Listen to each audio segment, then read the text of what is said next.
Hi, everyone. Hi, Marcin.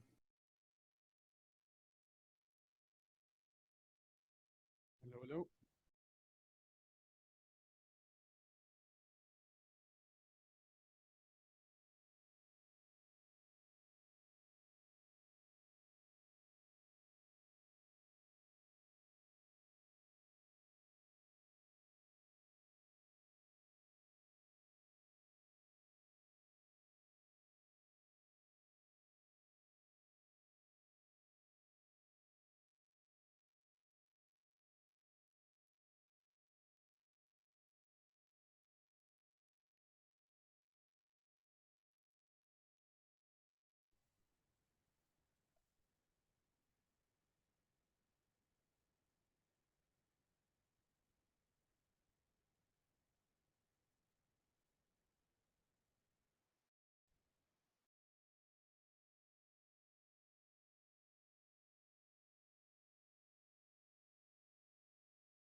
Morning, everyone, slash whatever time zone you're in.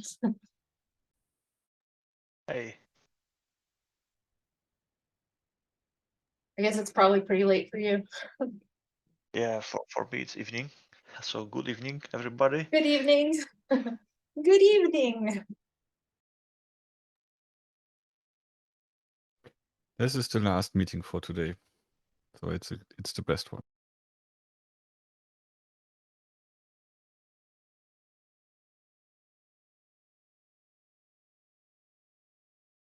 Yeah, Brandon, what is a time appropriate greeting? Just hello? Greetings? Are you wondering why I've gathered you all here today?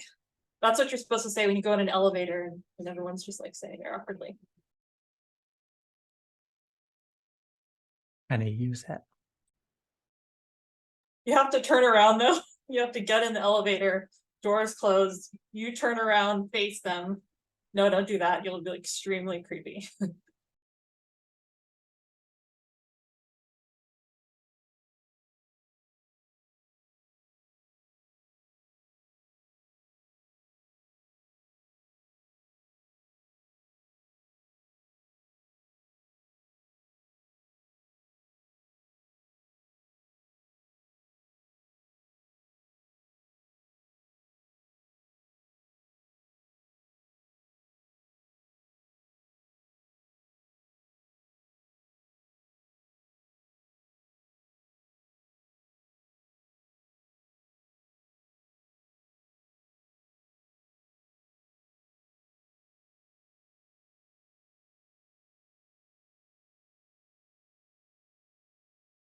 Okay, Marcin, thank you very much for working on the document. I was pretty busy with other stuff, but I see you improved it. Thanks. Yeah, I mean, we still have to discuss if these user stories are something we want to follow. But yeah, I guess today we are going again through the use cases, and then we can see if these user stories are correct or not. But based on my review, I came up with this distinguished units where we have compatibility artifact, tool, and a library to manage and compare compatibility and also runtime image selection, image index. It's basically done based on this, what I wrote on Slack.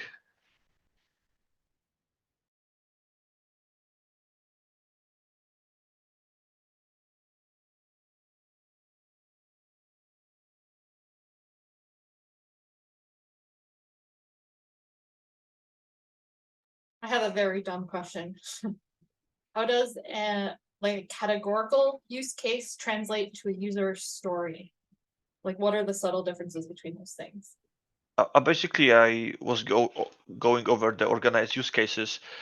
So what's is duplicated in there, and based on the use cases, I was thinking what it means in terms of implementation, what kind of user story we have to take out of this. So yeah, basically it means that I just was going through use cases and try to maybe based on a few use cases come up with a user stories, and inside the user story a generic use case, something like that. Okay, so the user story kind of helps us flesh out the details of a particular use case. Does that, okay. Yeah, that basically will be helpful for the implementation itself.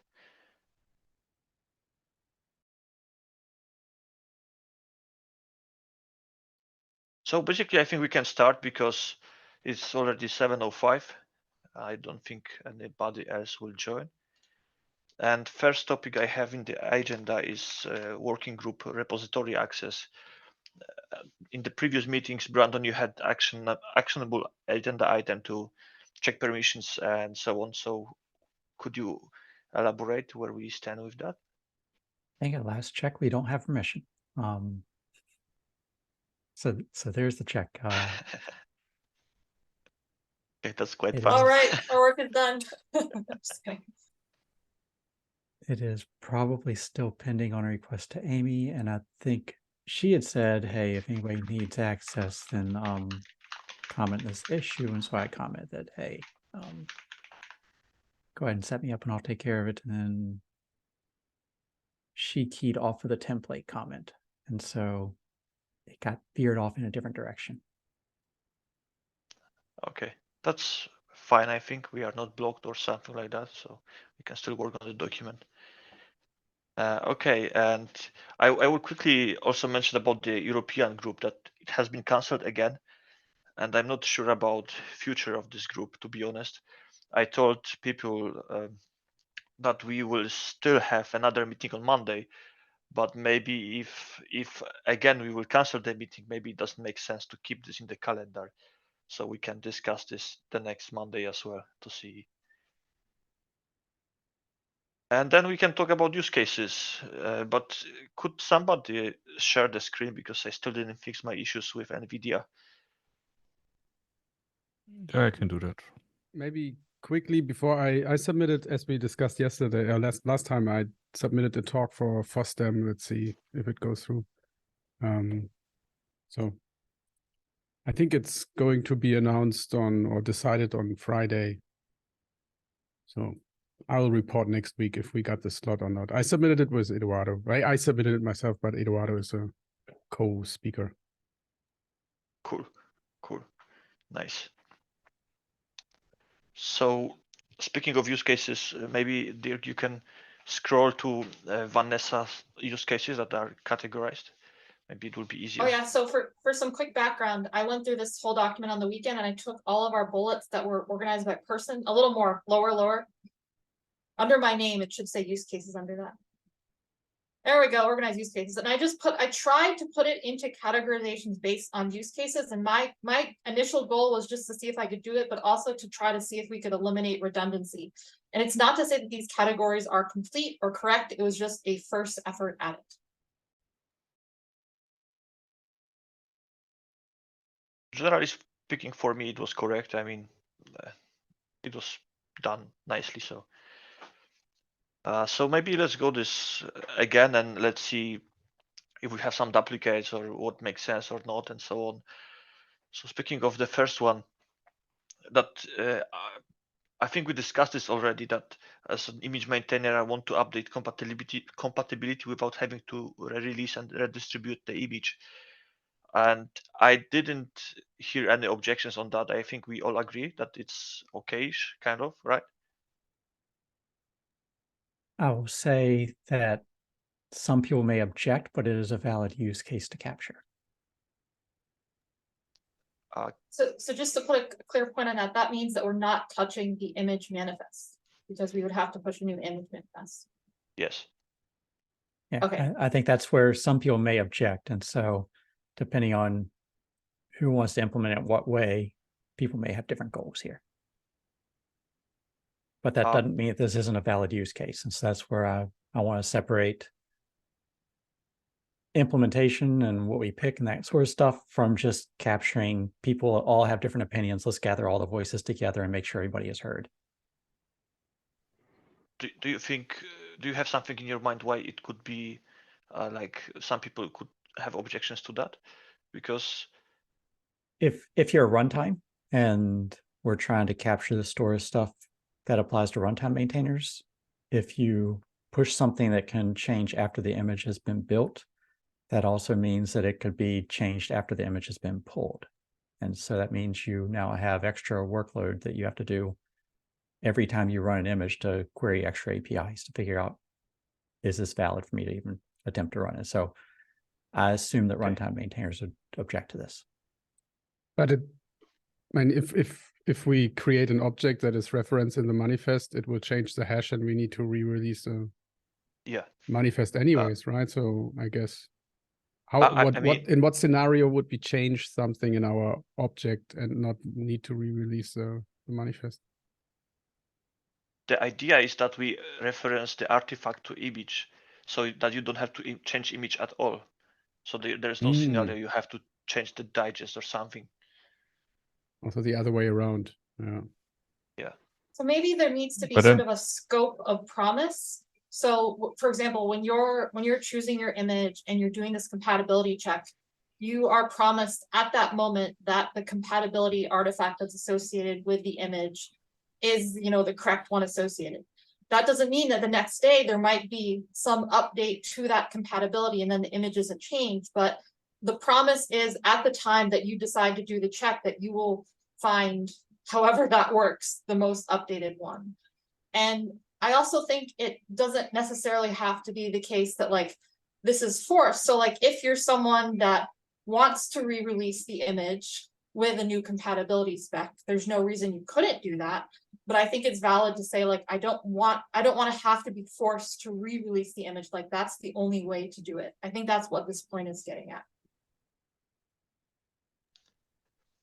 So Brandon, I'm wondering right now, at which point we should validate this use case? I mean, if we come up in this group with a conclusion that, let's say, we agree that this can be like that, that we force this kind of to avoid release of the image spec or so, we create a pull request to working group repository and then we pull some runtime maintainers to judge on that, or? I would separate capturing the use cases from things that we decide must be implemented. Those are two different things to me. Use cases are somebody came and said, I've got this problem. I'd love to see you solve it. And then when we go through the implementation, we may solve 8 out of 10. And we may look at two different use cases that solve different non-overlapping scopes there and have to pick between the two, but that's going to be a future problem. Okay. Okay, so because I was asking in context of this, what I wrote at the top of the document with these user stories, which is kind of based on working group. Which working group was that? Let me see. Reference types. That you sent me this document, and I saw these requirements that were filtered. So I treat this kind of similarly. This user stories. Yeah, and they are similar. I think they're filling the same role. And when we went through those requirements, just because we captured all those and put them all on the list doesn't mean that we managed to get that with every implementation we tried to create. There were people that proposed implementations that didn't solve every requirement. Yeah, I noticed this distinction when I was going through these. That's why I put that note. It's more of like a development desire, a general need, but this listing, a lot of the things here are fundamentally different. I think so. You called them requirements or potential requirements. They're fundamentally different though from use cases. Okay, so based on that use case, basically in the user stories, I came up with this compatibility artifact. So maybe before going further, because you know more or less the use cases that are proposed in this document, does this design of user stories splitting into three things, which is compatibility artifact, tool and lib to manage and compare compatibility, and also runtime image selection, does this make sense to you, or? Would you like to see something differently as Are well? you back up Maybe, at the top now? can Which you go? which Yeah. 3 sections are you looking at? Dirk, can you go to the top? Everything under user stories, where you have compatibility artifact, tool and lib, and if you scroll down, Dirk, then there is also one more additional, which is runtime image selection. What about spec in there as well? Spec is mixing. under compatibility artifact. Okay. Because generally speaking, I imagine that way, that even if you have this attestation idea, that we don't include the whole data of a prefix into some manifest like index or so. We just have a reference from the descriptor into artifact to avoid duplication. Because I can imagine, so for example, I could have both cases at the same time, like cluster provisioning and runtime image selection in that case. So instead of putting the same prefixes into 2 different places, I could just reference from the index descriptor to artifact itself, that we have one specification for compatibility instead of 2 different places.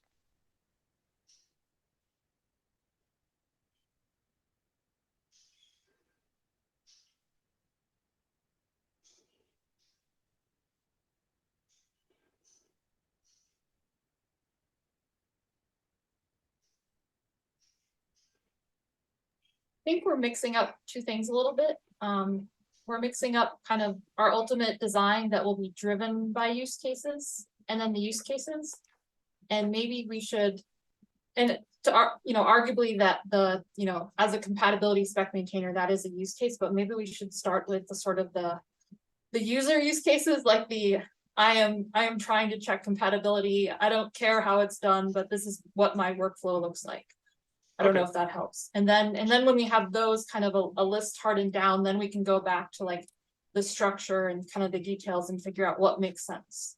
Sounds good to me. Then basically we can continue with the thing we did before.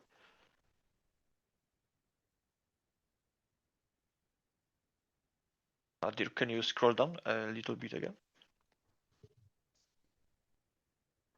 Yeah, so the first use case is valid, as we said, right? So we can keep it in that case. Do we want to somehow... So yeah, go ahead. I have one question there, because we use author everywhere else, and here we use maintainer. Is there a distinction between those 2? Maybe depends not. on who wrote it. Yeah. So can we change it to author? Is that okay?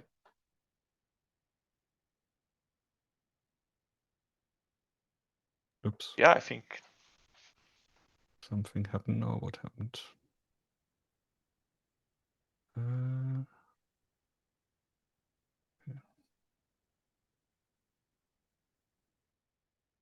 Thanks.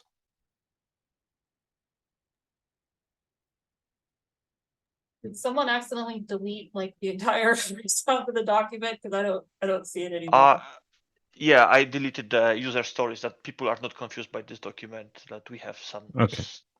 Okay, you put them somewhere else though, because that was so okay. Like the whole thing jumped and I was like, what just happened? And then I scrolled up and it's just gone. Like, okay, just checking. Yeah, okay. And the other use case, it's also coming from me. It's basically the idea that came from Vanessa, that we create a framework that we can express any compatibility we want with all those prefixes, namespaces, and so on. So at least I think from my point of view, it's valid.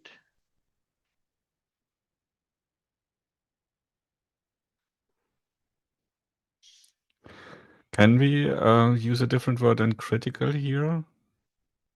Any compatibility that is mandatory or something like that? Yeah, sounds good. You can change directly on the document. Necessary.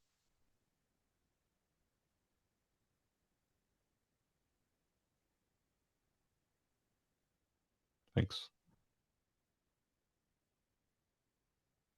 And the next one, we have a provided tool to verify the compatibility spec. I wrote against the schema. It means if you come up with any compatibility specification, you just want to use a tool to validate if it's correct with the language we proposed. It's just like validating some formats like JSON or whatever against the schema and so on. So for the next one, as a validation engineer, whatever that is, I want to validate a container against cluster nodes. Isn't that just an expanded use case of the one that's before it? Or the difference is you want to verify the compatibility spec, like JSON schema versus validating the container. Yeah, it's not about validating the container, it's just validating the JSON schema. And the other one is just to validate the compatibility spec against the host to see if the container can run. Should we break that out into a validation use case? Like that's sort of a separate thing as opposed to general? Sure. Yeah, and the second one was the use case here, what I started, right? This like take the object, like the compatibility object, and verify that it's going to work on the host that I'm actually on, so that I don't need to download all the layers.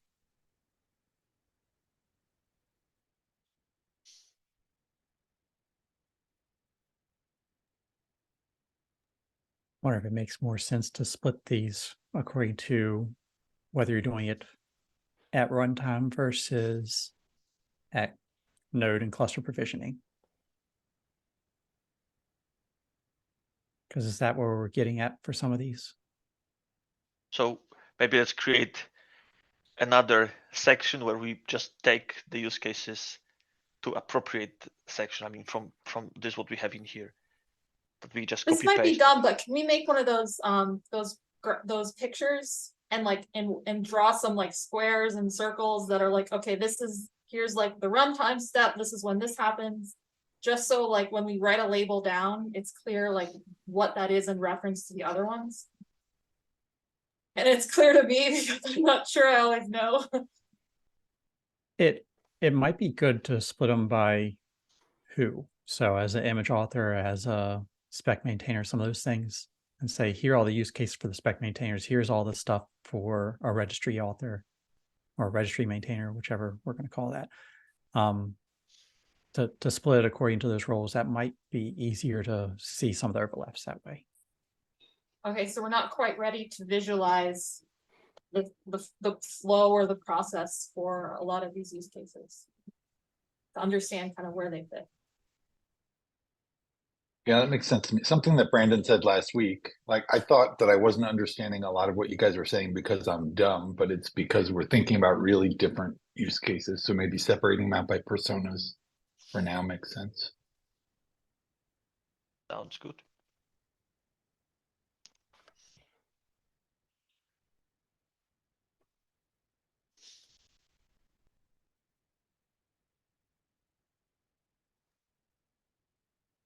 And under that, we also separate to runtime and cluster validation and so on, right?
Actually, I'm not sure if that one is a sysadmin or the end user, because the end user is going to be like just pulling down an image to a cluster node.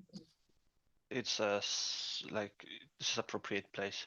This is just a weird position in some telco companies, validation engineer, if you refer to that.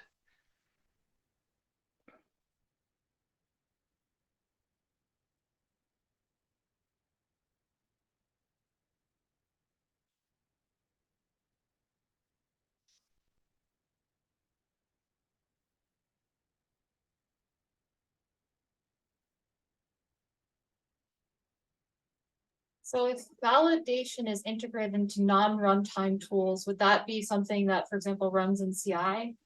What is the time when folks think that happens? Both CI and basically by the human to just check the compatibility by hand and see if this fits into some nodes and so on. Some stuff can be automated, some has to be validated by the engineer, also with certification and so on.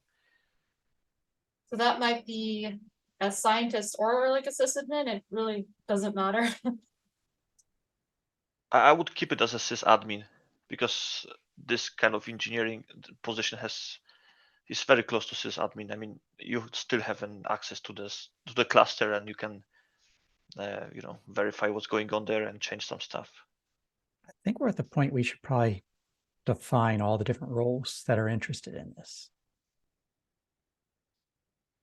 Yeah, I think we are getting there. Right? We almost have them all. Yeah, Thank I mean, you. we're moving a bunch of items around in different roles, but the questions keep coming back to, well, who is in this role? How do we define this term that we're creating out there? Is the sysadmin doing certain things? So might be Okay, good to start up a so section that just spec personas. Yeah. And roles. So we have image author. Well, it's really the title, right? Writer. And I think we need to work on the naming. System administrator. Because I'm thinking a compatibility tool writer, we've got other things that are just general tool writers, and we might just want to merge some of these together. End users, I think we've got multiple end users in there of people that are like the deployment engineer versus someone that's I suspect the deployment engineer is reused multiple times as end user in different cases like that.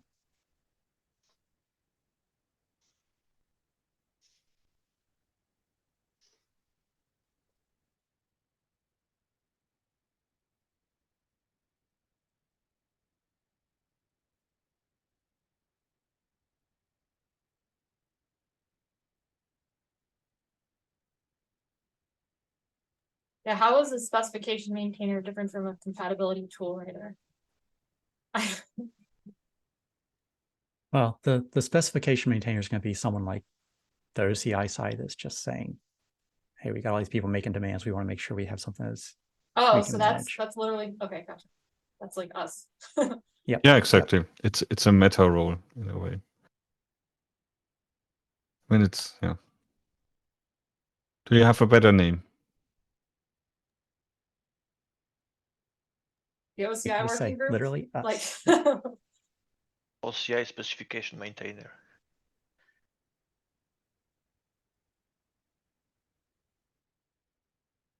okay, yeah, that makes more sense.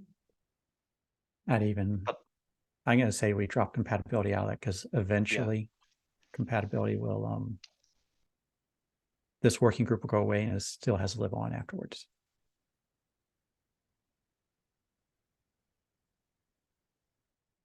So registry author, is that someone that's pushing to a registry or writing registries? Yeah, you're asking the depending on questions where we quicker. set it. Yeah, I'm going to say maintainer. And so this is the person managing GitHub Container Registry, Docker Hub, whoever is maintaining these registries out there.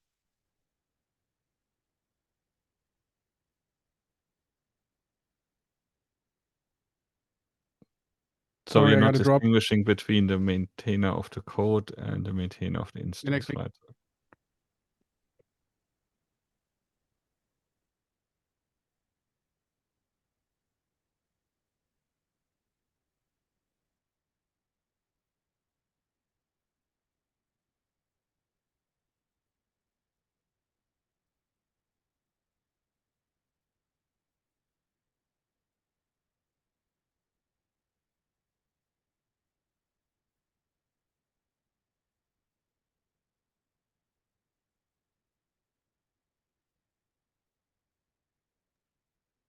we merge together the compatibility tool writer with other tool writers?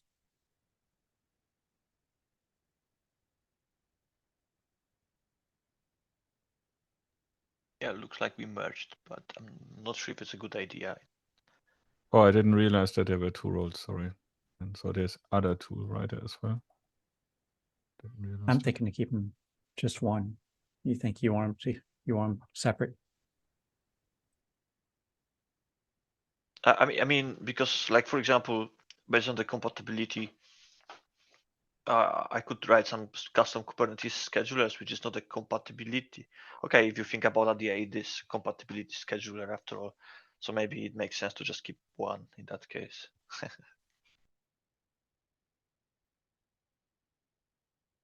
Is there more grants? So looking at image author, a person that builds images, well, that is like everyone, but that is fundamentally different from an image owner, the person who actually has push permission to a registry. And I don't know if we're just assuming that the image author is the image owner, or is there another use case of someone that maybe building images, maybe wanting to use a compatibility spec, but they can't push to the NVIDIA registry, for example? Maybe we just keep image maintainer, assuming that has superpowers, build image, can push to registries and so on.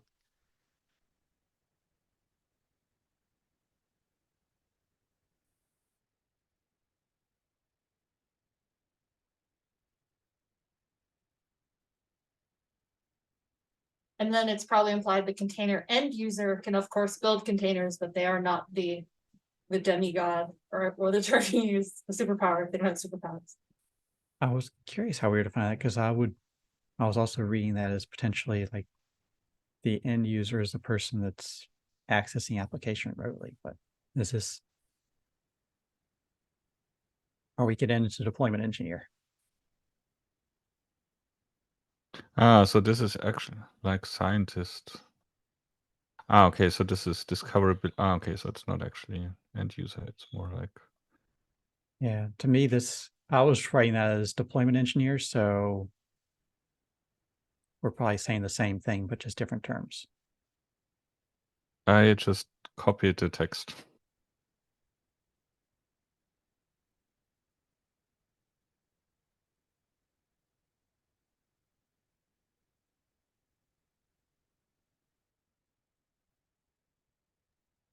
Vanessa, I hope I don't make you feel bad about calling those roles a deployment engineer and not a scientist. Why would that be?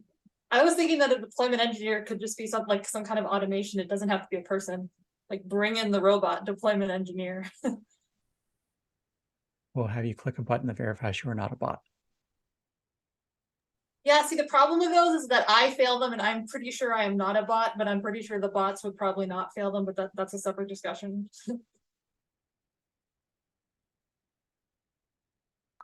Yeah, you need to improve your AI skills, basically. Yeah, I mean, this is a very valid point, right? So it's not actually the deployment engineer, it's someone who troubleshoots the installation or who wants to learn. To me, it's the person who's writing the YAML and deploying that out to the cluster.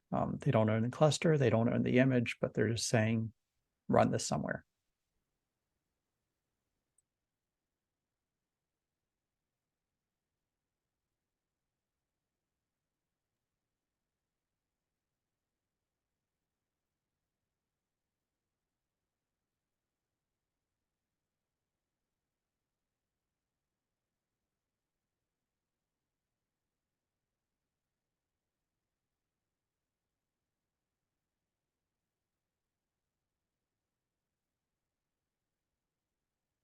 And the container host system administrator, like for us, if a scientist like brings up a cluster in the cloud and they're doing their own thing, that may not be an actual separate role. It may just be them.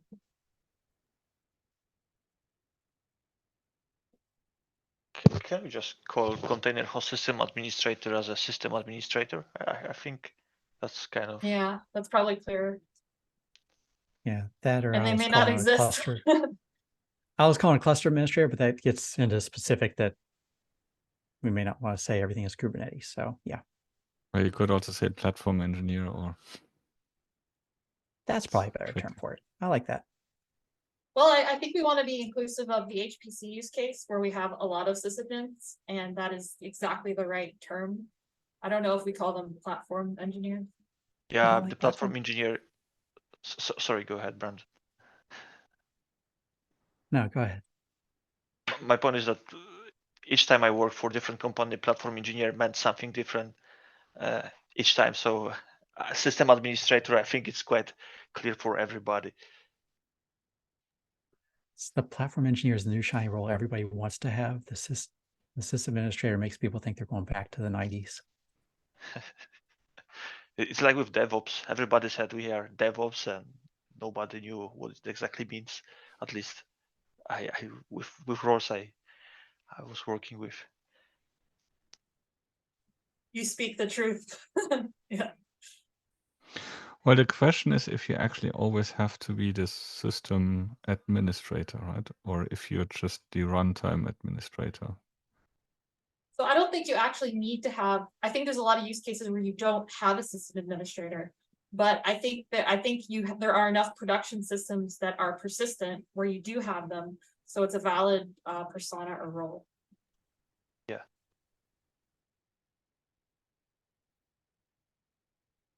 Right, but it could be the runtime administrator, right? I mean, doesn't have to be the person maintaining the system, like the hardware and the fans and so on. It could be Yeah, the like person. if you're using the cloud, you have no idea who's maintaining your VMs that you just brought up. But you Yes. are the person, yeah. I But feel I like you could just find infrastructure administrator, or infrastructure engineer, which is separate from the system administrator to me. Is it? Like, Yes. Depending on the organization. The system administrator to me is usually the operating system manager. It's whoever's got root on the host. Versus Exactly. infrastructure administrator is the person that's got the key of the cage. I think in HPC centers at like universities, the staff is so small that those two people merge into one person. So the people that are managing like the hardware and setting up the machines are the same people that are doing the sysadmin work. But I do see you're saying that like for a larger organization, you actually separate those two things. Yeah, and they can very well, all of this can be one person in this whole thing. They can all be me. Using my server farm and one machine in my house. Yeah, Raspberry Pi cluster. Sorry. So are we going to change this to infrastructure administrator? I mean, that's fine. No, not infrastructure administrator, but for the person that actually maintains the not the operating system, but and the runtime. The container runtime Okay. environment. Okay.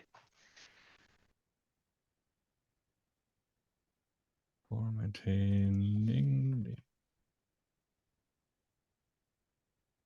So that's how I would define it.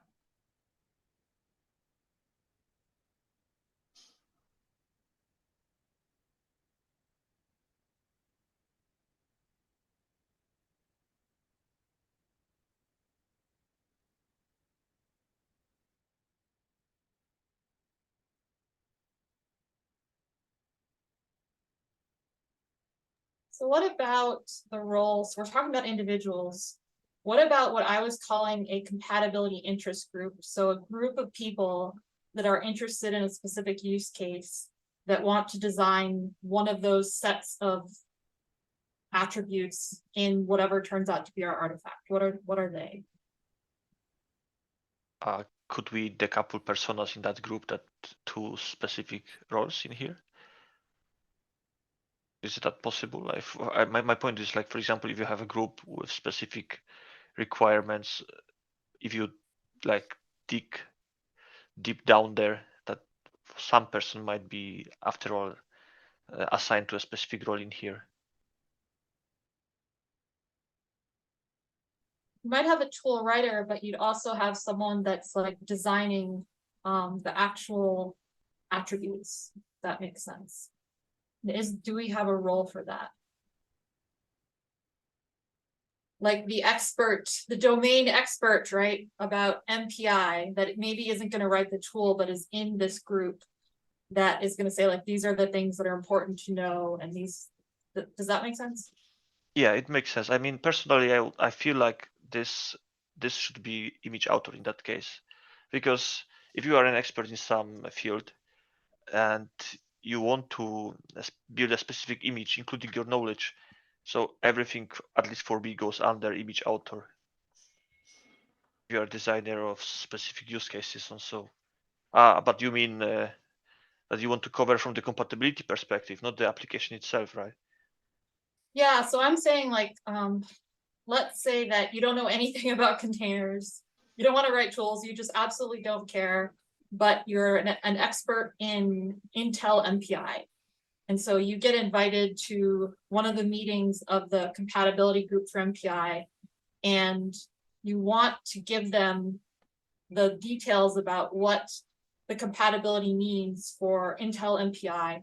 You don't want to write a tool, you don't want to build a container, you're just going to provide your expertise. Okay, the domain architect sounds good. I think, at least to me.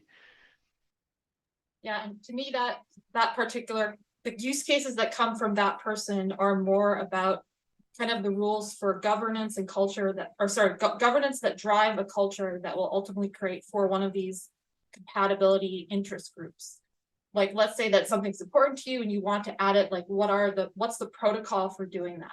And I think that's sort of like a second thing that we'll think about, but I don't want to forget to think about it, because I think there should be clear instruction for someone that does want to add knowledge to the space to know what to do when they don't know anything about containers and they don't want to know anything about containers. Which, yeah. Understood. Maybe for now, at least to me, we have enough of personas and roles, and if we see that there is a need for something else, then we just create a new role that makes sense.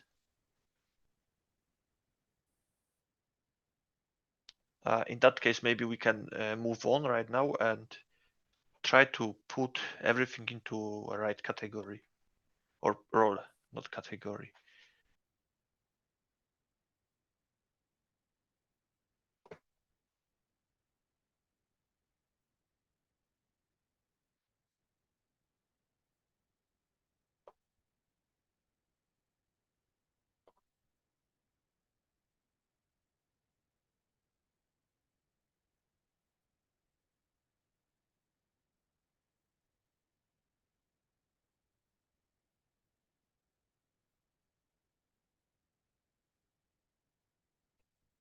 Okay, this worked well. So I think we are good with the image of a categorization. What use cases do we have for this domain architect role that we just described?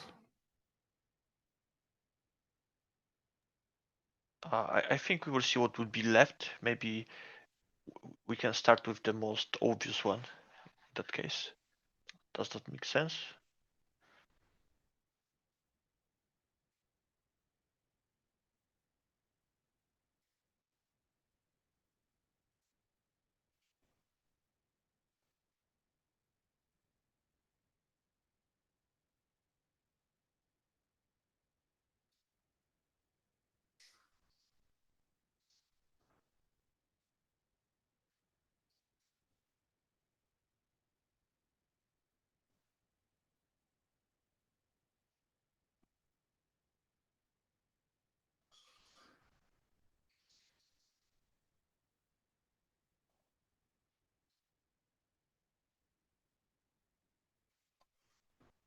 So I'm not able to pass want protocol. What does that mean? Is it, and it's just want a protocol?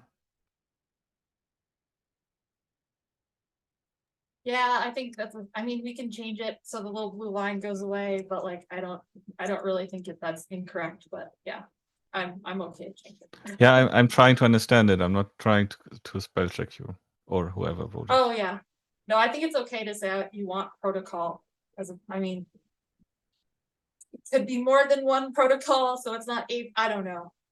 It's fine. I'm okay with it. Okay.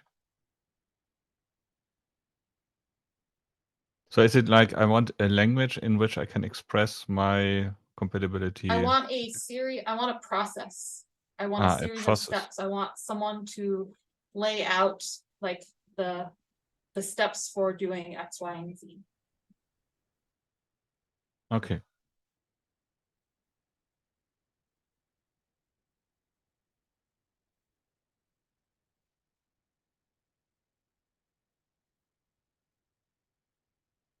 Can we maybe use process? Sure, if that's easier to understand. Yeah. So for me, that translates better. I'm not sure how others feel. Okay, yeah.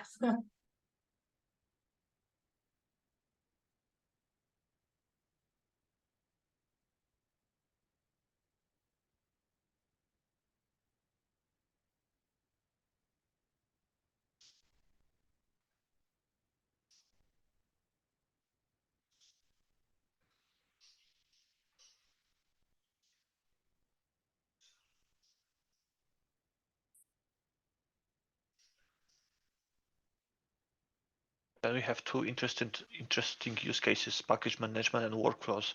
I just wonder in which category this is gonna fall.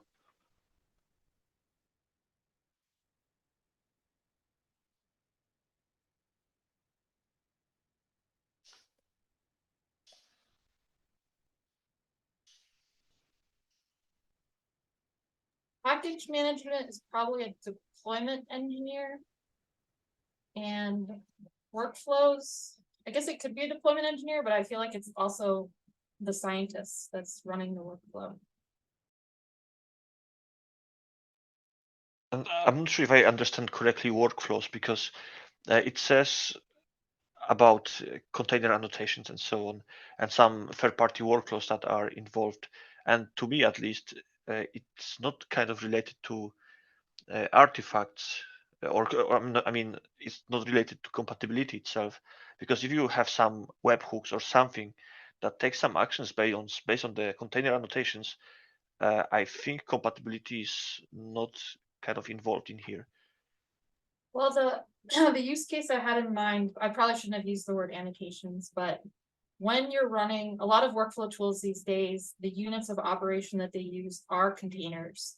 So at every step, you're going to be asking for a container, and you're going to be doing some compatibility check. So that compatibility check at its most basic type would be, the architecture, for example, using ArchSpec, but it could also be something related, some namespace of attributes that are related to the workflow itself. What those are would be relevant to whatever the domain of the workflow tool is, I think. So does that mean, for example, because there is my second command, if you can scroll down Dirk a little bit, that basically you want to select appropriate. Sorry, you were saying something. Yeah, I'm just reconnecting, so I'm just trying to reshare the screen. Okay. So sorry, where are you? A little bit down, because I commented these workflows. So does it mean that, for example, if you have a specific workflow, you just want to validate a specific prefixes or namespaces, skipping all others, or to be a little bit more selective about this, what you want to test? Does it make sense? Or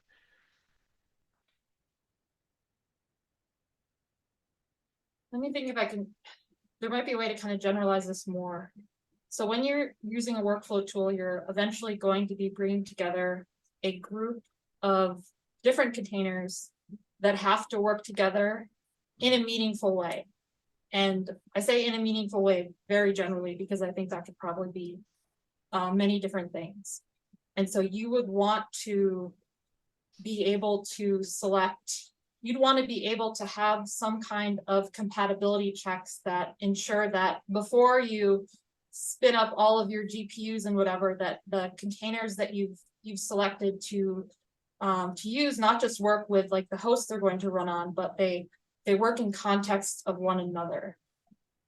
And it's a use case that's kind of, it's more out of scope, but I can see there's enough tools out there that I can think of having some kind of use case like this, that I think it should be something that maybe it's not a direct, most obvious, level 1 use case, but something that could be implemented by way of a custom tool using our compatibility artifacts. Okay. And so maybe the high level way to describe it is sort of a, what do we think of about the idea of like, what does it mean for a group of containers to have compatibility together? Okay, now I understand. Thanks for explanation.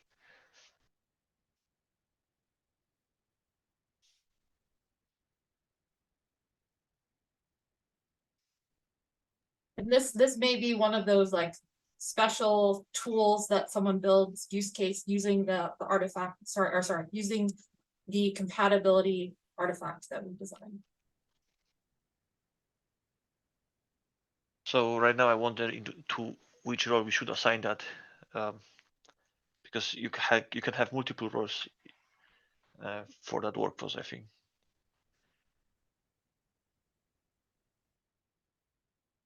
I guess it's sort of a deployment engineer. It's like, are they deploying the workflows too, not just like the single YAML? I mean, I guess assuming that you represent all of your workflows in YAML, like you have, I don't know, a job set with the simplest case is a job set on Kubernetes with a couple containers that work together meaningfully. And yeah, so maybe deployment engineer. What others think? It sounds good to me. Deployment engineer looks like correct.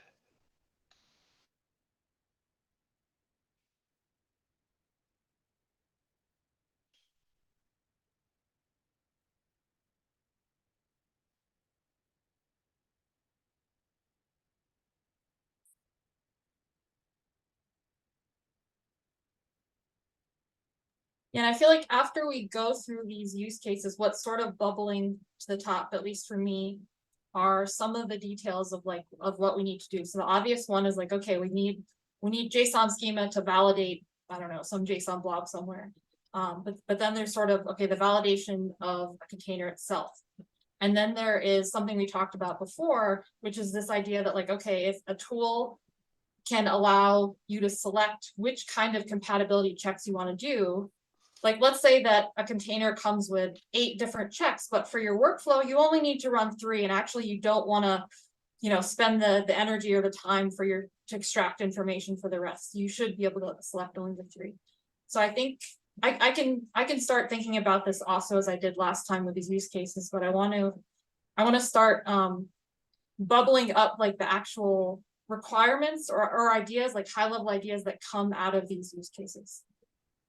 So I had the same thoughts as you, Vanessa. That's why I came with this 3 distinguished stuff like artifact. Then you have runtime image selection, where you have attestation descriptor, index platform descriptor, and also some tool and library. That was basically out of these use cases. For me, it made sense to bring up those 3 things. These 3 major things, right? So yeah, what happened to the stuff you erased? Are you going to put it somewhere else, or do you want to link it in a separate document? Maybe we can. I mean, maybe Brandon, you can express your opinion. What do you think? What should we do now? Should we just basically build requirements based on this with specific entities we want to create, or? I kind of like this. I think there's still some work we can do on what we've got right now, which is probably just going through and deduplicating and finding things that are just different ways of phrasing similar stuff and picking which one sounds better. But I would do this offline, to be honest, because we meet, I think, the 3rd time and discussing use cases, and we don't have much progress, at least. Oh, I think this is good progress. Don't say that. Yeah. We're doing okay. Yeah, this looks good to me. Good. Okay, I like that maybe idea too. Like if we start, so I wouldn't go through and just like willy-nilly like delete stuff and be like, we don't need this one, but like highlight it, put a comment, be like, I think we, like do it via comments and suggestions as opposed to just like hardcore deleting stuff. But yeah, I like the asynchronous, and if we can get a lot of that done before next week, then we'll save time in the meeting doing sort of manual laborious work. And if you prefer to understand what a working group that's not making progress looks like, feel free to join in the auth working group tomorrow. We never make Oh, progress. ouch, Brandon. Yeah, I mean, maybe you're right. Maybe I'm just my expectations are too high out of the progress and so on. No, But that's a good life totally lesson. fine. You got to set really, really low expectations for everything, and you're always going to be really surprised and like really happy. Sounds like a good life, right? So, okay. In that case, maybe it makes sense just to discuss these use cases again the next meeting that we can, debate after all of them and so on. And I will just paste in the bottom at this document at the bottom everything what I wrote with a comment that it's just a draft.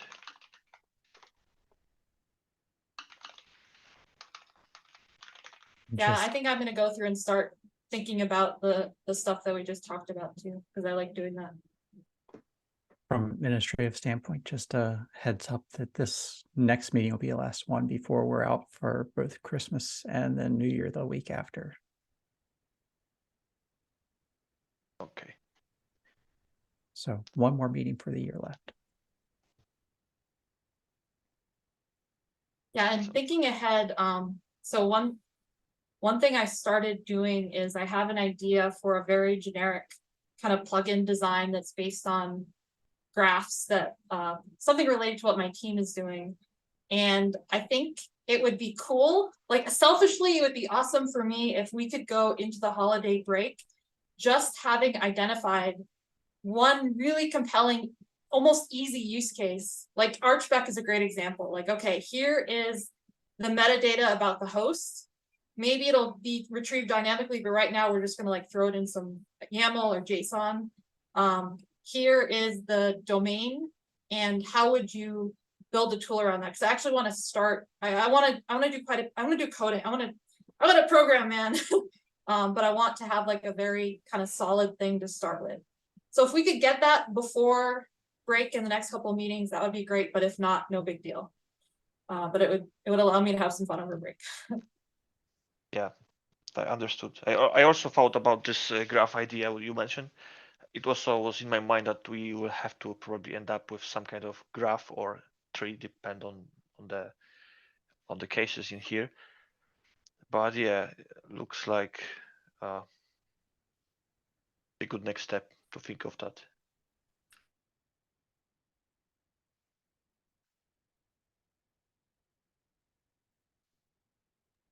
I also thought how we will deliver the third-party plugins that are authored by the users, right? How you execute that, and for example, what it means for sysadmins and security and so on. And I thought maybe we could include all the plugins that are required, external plugins that are required by compatibility artifact, to put directly into artifact as blobs and push to registry. That those scripts would be signed and so on. Not sure if that makes sense, but to me, kind of from the security point of view, makes much more sense than importing some binaries from some repositories and allowing our tool to execute that, because you never know what you will execute after all. It's better that you ship everything in the artifact itself and you sign and you can review what's there, what kind of binary and so on. I don't know. My favorite thing is pulling down really janky containers that aren't signed, don't have anything, and just running them and seeing with privilege and seeing what happens. I'm just kidding. Don't do that. You just described my weekend. All